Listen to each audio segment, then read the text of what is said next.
Hello, and welcome back to Pillars of Eternity. Apparently Clever wants something from us again. I don't know why he would. How may I be of assistance? Was there more you needed me to do? Dunstan will complete the first squad of Forge Knights in no time. Now the High Justice will want to have his Forge Masters at Fleetbreaker Castle create more. I've made a copy of Viana's research, and the High Justice has sent a courier to Anslog's Compass to retrieve it.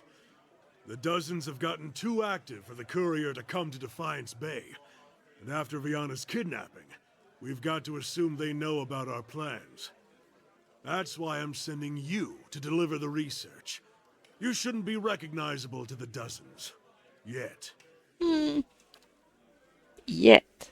Now that's a revealing word. But after this, I expect they'll learn of your association with us, and they won't be too happy about it. Neither will the Diomenos. They're trying to expand the family business, and they resent us for standing in the way.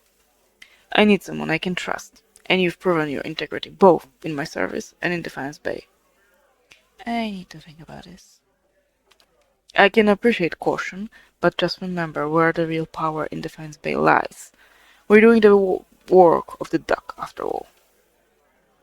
Yeah, but I don't really want to meddle with the powers of this city yet. That is, until I've decided who I want back. You must gather your party before venturing forth. We know, thank you.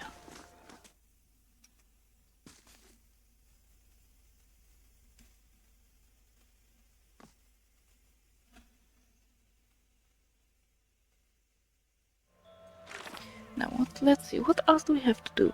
No. We could do that. Um,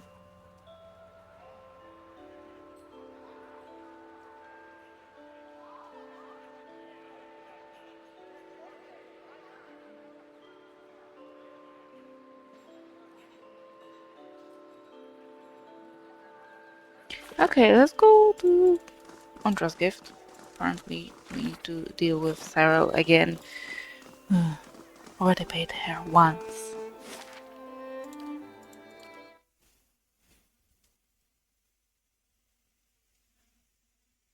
About the medallion, I mean. Do you remember the medallion? No? Great. Me neither.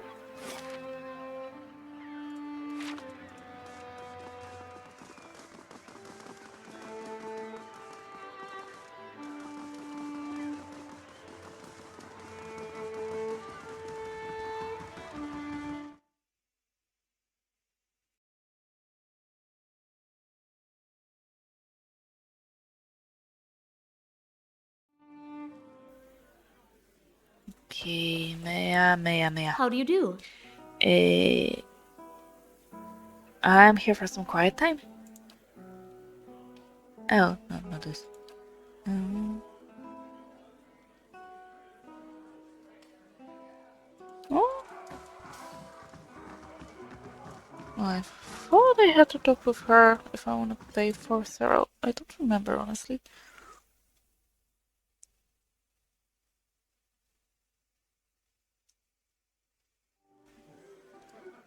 Or can we just go? Ah, okay.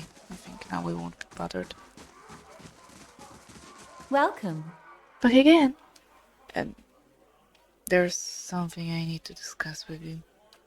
She wants a smooth finger along your neck and under your chin. Just tell me what you like. It's extra if you want to bring someone else in, though. Your friend, Tris, first one sent me. He needs that medallion. So do I. Sarah raises her chin. I offered him half of the money, and he refused it. She crosses her arms and paces in a slow circle around you. I'm sure he told you all about his broken clan. Did he also tell you that I got him more haste today? I'm really sorry for him, but I'll bet you anything he lives better now than he did in Air Glanfa. I've worked a long time for a way out, And I'm not giving it up just because thirst ones suddenly got nostalgic. I'll buy it from you. Oh, it's worth 6,000 pounds. If you've got that kind of coin, I'll gladly help you spend it. Yeah. Sarah goggles at the bag of coin in her hand. She looks back at you for just a second before reaching into her bodice. She holds a carved adder medallion by a cord and gives it to you.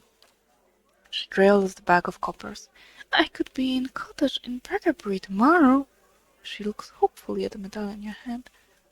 I'm not going to tell you your business, but if you do mean to give it to that first one, it would mean a lot to me too. I hope he finds everything he's looking for back home. She pulls a moonstone ring off of her finger. Please, take this. It's always given me an edge with people around here, but I'm done with that part of my life. Farewell. Now, who was that for? Berkenbury Inn. Ah.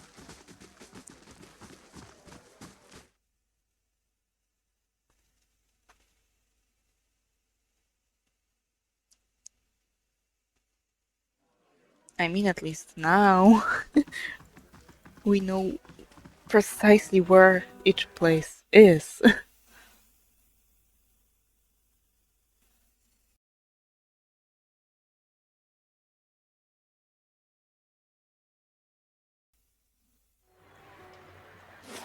Off to Berkenbury we go. Alright.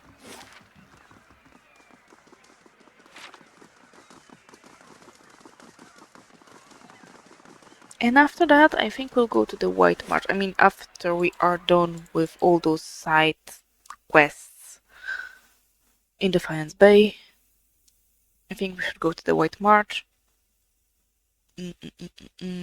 Hopefully our ass won't get kicked too hard. We'll see.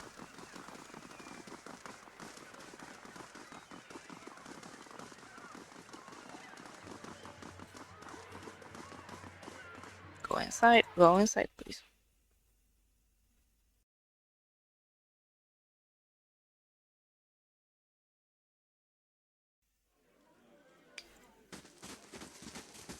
Well met, friend. Did you do it? Did you get the medallion from Sarah?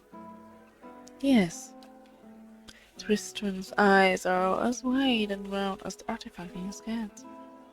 You've given my people a gift we couldn't possibly repay. I'll do the best I can, though. He shoves the bag of coin into your hands. This is everything I have. Take it, please. Thank you. You'll always be an honored guest among the Shattering Spear.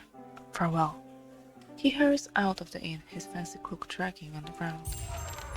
How much did we get paid?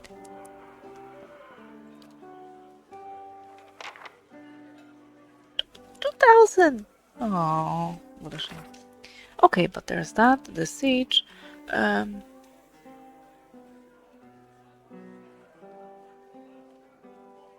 think we must wait for her to explain it. Okay, because we cannot really talk, or can we? Your mind comes bearing questions, Watcher. I had questions for you. Let your mind speak for you. I shall listen past the words. How is it no one can see you? Their eyes see me, but their minds will not remember past the call. A call? My face is like the call of a newborn, hiding the face beneath. And for my body, I am able to wrap myself as a mother cradling her child. I am here, as you see me, but to them, their eyes see only the cloak that I wear. A peasant mother, dirty, shabby, not worth knowing. As a watcher, you see more than others. To the eyes of most, I am as unseen as the spirits you share memories with. How are you able to affect minds? I divert the flow of their senses down a different path, to a place easily forgotten. It is not unwelcome when one does not desire the presence of others. The surface of their minds register a figure, but the memory slips away. They see a woman, but there is no desire for conversation, no desire for any questions, and I have none to ask. Okay. You addressed me as a watcher when we met. Do you know what a watcher is? There's a slow chill, and for a moment it seems as if she is going to fade from your vision, as if she can't bear to be seen. The title came unbidden. I do not know why I spoke of it. Yet it seemed the right mantle, a familiar one. Yet I do not know where it came. If I have given offense, oddly enough, it feels like she's not speaking to you. It feels like she's speaking to an audience. The air takes on a curious edge, a chill, which persists for a sharp moment, then fades into a dull fear. If I have given offense, forgive me. Forgive me. You, you know more than I. Why are you afraid?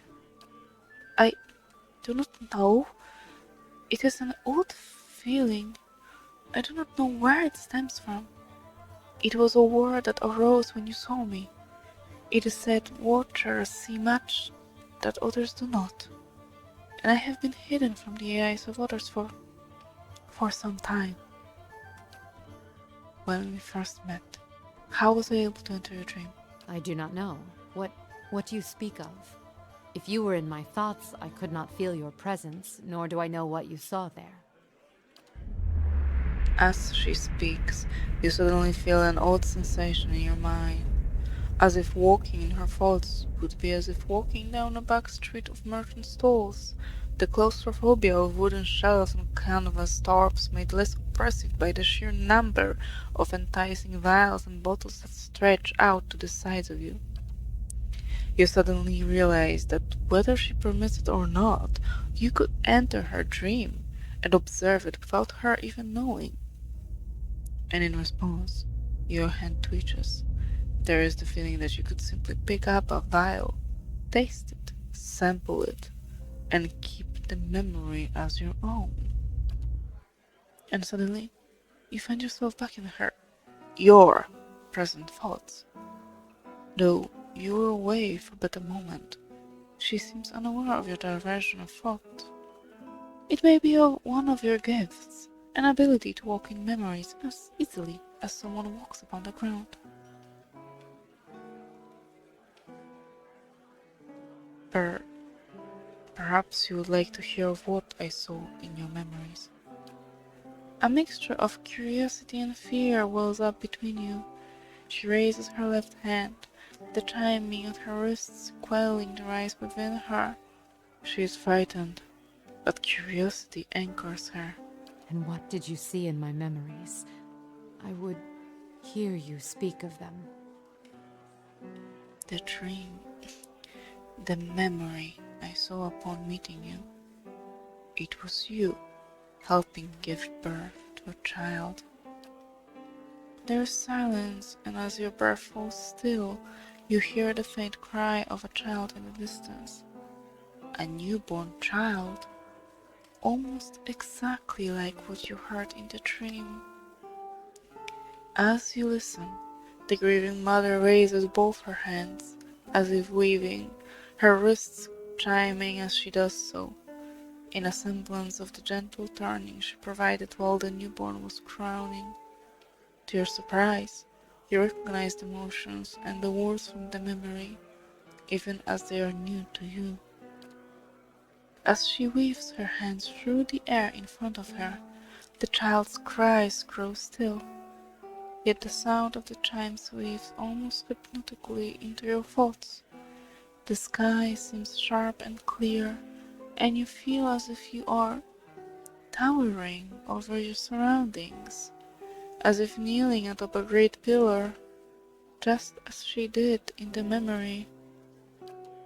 To your surprise, the grieving mother falls as if her strings were cut, and her knees crack hard against the ground. Her hands never cease moving in the air, the chimes echoing her movements.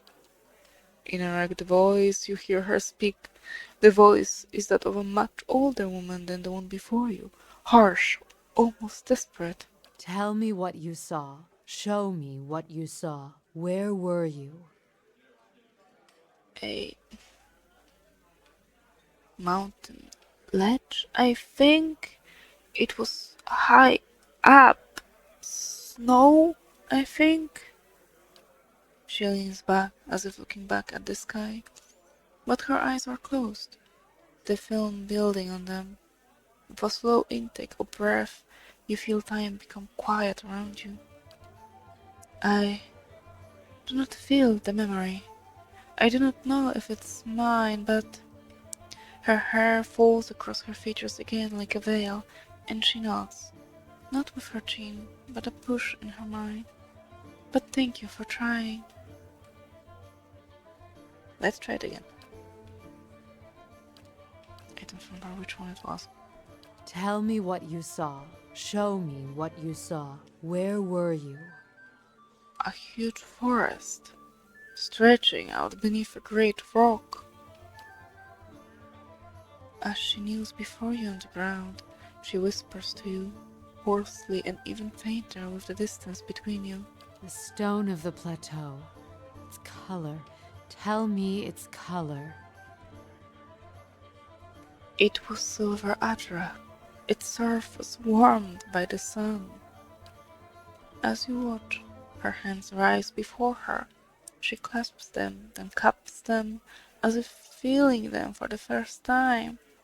And she stares down into the cradle of her hands, and the chime sounds once, twice, as they swing with her the movement.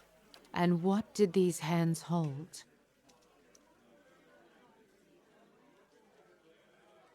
They held a mother while she gave birth, painfully. She leans back. Nope. Okay. Tell me what you saw. The stone of the plateau. Theatre, And what did these hands hold? the same chimes you hold now. Nope. Tell me what you saw. The stone of the plateau. I'm glad And we what can did continue. these hands hold? I'm not sure. There was a child you were bringing forth, and your hands. I don't recall. There is a sudden intake of breath, and then a release. Her eyes blur closed, forming into slits, but in the brief glimpse you have of her changing expression, the rippling pain in her features seems to have smoothed. She swallows, once, twice, and then you feel her once again in your thoughts, the rasping husk of her voice swallowed and drawn within her. It was the birthing bell you saw. Has it been so long? Have I forgotten so much? With the words comes a river of impulses, thoughts, as if loosed from a breaking dam. And as your mind warps the impulses into words, you realize it is her muscles and her heart and thoughts relaxing and breathing again. There is such an intensity, you almost want to step back from the flow, but you find a wave of impulses cause questions to float to the surface. Among them is a name. Water. What is the birthing bell? It is a plateau formed of the spirit stone Audra. At its top is set a great bell, cradled in the reaching arm of the plateau. It stirs in the wind, and it sounds for leagues when struck by kith hands. In distant times, the great bell served as a Glanfathan watchtower, perhaps. Why they abandoned it, I do not know. Other men came in time, settlers, and claimed the tower as their own. I, in turn, claimed it from them. The pillar became a cradle where I could draw new souls into the world. In your memory, were you helping a woman give birth? Yes. Yet, I believe you only saw a small part of the birthing ritual. It is not all in a moment, nor in a day. It is a journey of many years between the child, the mother, and I. There was much I could do to aid the mother. Some sought the physical comforts of ritual to steady their thoughts, even uttered from the bell. Others would seek advice, words of counsel for the days ahead. I was able to provide draughts, tinctures, and a reading of the child's spirit, all to strengthen the mother. Can you tell me about the birthing ritual? The ritual was one of many steps. It took many tens of years to carve them, but always the child's thoughts were there to guide me from the moment it began to awaken, to the 3 seasons within the mother, to the birthing day, and the years to follow. The child's thoughts, that is where it began. The expectant mother, I could often sense her thoughts and those of her child before she could. I would soothe her, free her from the panic of questions. I would sound the memory of the birthing bell atop the plateau in her mind, letting the memory of the vibrations fill my thoughts and hers. Often, the child's soul could hear it too, so the sound of the bell echoed in the mother's thoughts. You mentioned the ritual lasted years. What would happen after the birth? Once the pain is channeled away, and the mother and child breathe again, I sound the birthing bells on my wrists and allow the mother to hear the child's thoughts, the ringing echoing in each other's thoughts. The bells open the way between them, let her feelings pass into the newborn, and let her feel the child in return. And when the feelings meet, that is when I weave another memory and leave it tied in their minds. You sense the mother's thoughts. Sharing memories and thoughts can bond lives together, asking hardships, and most of all, the sharing of what is familiar. The bell itself provided shelter for such thoughts, opportunities to see deep into the crevice, hollows in the rock where one could find shelter, clefts where you could feel the Atra all around you. As she speaks, you feel your legs bent, crossed, and the warmth of walls around you, and blankets woven thick beneath you. Such shared images can bond souls even tighter and allow them to draw strength from each other. Indeed, these bells play an important role in the birthing process. Yes, and for years after, I gave a set to the child after delivery. It is a reminder of the memory the mother and child shared. You feel an old sensation, a warmth, and you can feel a smile being shared. Then it flickers, and it is gone. As the bells coax the child forth, so they accompanied the child onwards, fastened about the wrists, to care for him, in mind and body. There is no magic in it, except the magic of practicality. If a child sought to leave their cradles or escape their cribs, the mother could know through the warning of the chimes alone. At times, if the bond was strong, so would I. The sensation of a smile comes again, slower, more knowing, between you. If not watched, children, much trouble may be had from tiny hands. The chimes are kept until the child needs them no more. When I no longer can hear them sounding in my mind, I know their spirit has changed, and the bonds we shared are long gone. This shedding may last many years, or but a few, but it is necessary. You watched over these children for years after their births. Children are fragile things. Even the ties of blood and mind may not be enough. They must be watched, and even then, the body may fail the mind, but if watched, even the most sickly child may cling to life if determined enough, and many of their souls were tied to me. If a child's spirit failed, I could sound the chimes in their mind and grant them strength, even from afar. It it did not always serve, but it gave hope. It sounds like you've seen tragedy too.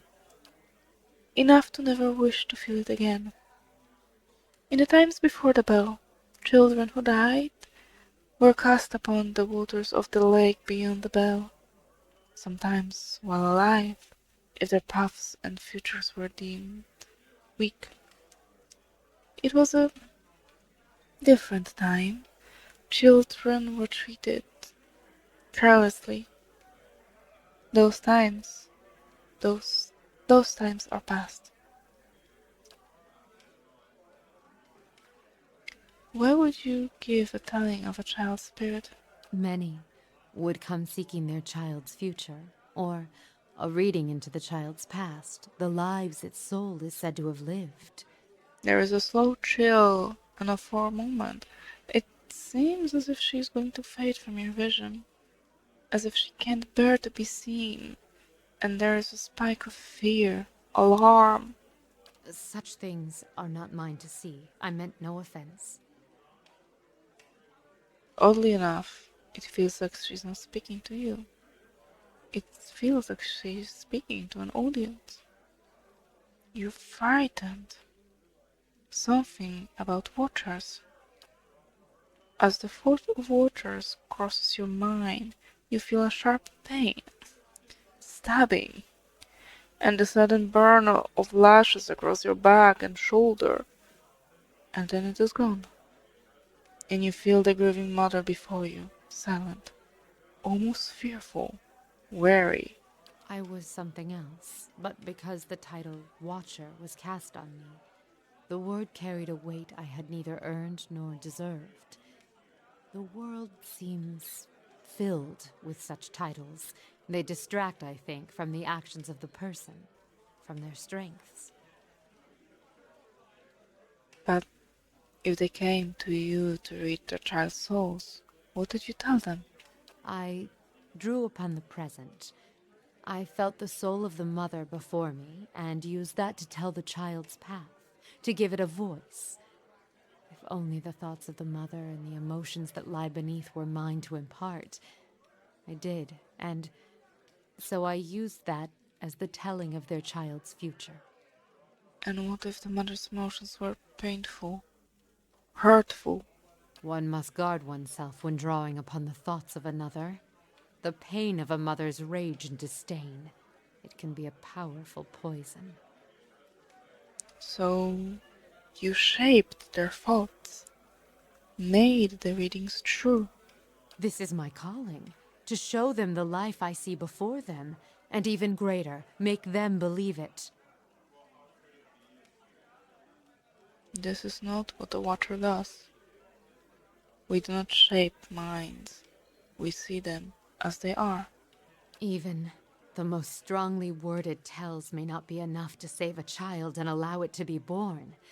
If I have the strength to strip away the stem of a mother's spite to expose kindness, weave nurturing from disdain and neglect, then that is my calling. And with the weight of Watcher behind my thoughts, these tells gain strength. Strength I never possessed on my own. They believed. And what they believed became the truth. With each child that was set upon that path, the title of Watcher became stronger. You must understand, without such weight upon my words, many lives would have been lost, drowned, cast in the lake beyond the bell. Now the trail to the lake is lost and reclaimed by the forest, as was meant. A Watcher was not there to look over us, but it was a Watcher that saved them. And with a Watcher's strength, children were born, were cared for, and grew strong. I see. What use is a frightened will when a spirit is at stake? Would you let the fears of a mother end her newborn's life? You felt it in the memory, the weight of it, the importance of the child's life. It was a memory we shared. That memory. It's not the truth, is it? And suddenly, There is a rasping cry across your consciousness. She raises her hands, and you can see the chimes draped from them, yet they make no sound as she moves. A greater good was done, and children were saved. It is a choice you may be forced to make one day, and when faced with it, you will make the same one.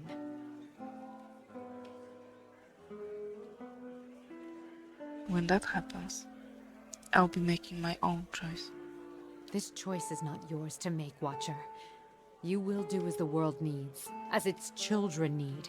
It is greater than you and your twist of sight. Let's talk about something different.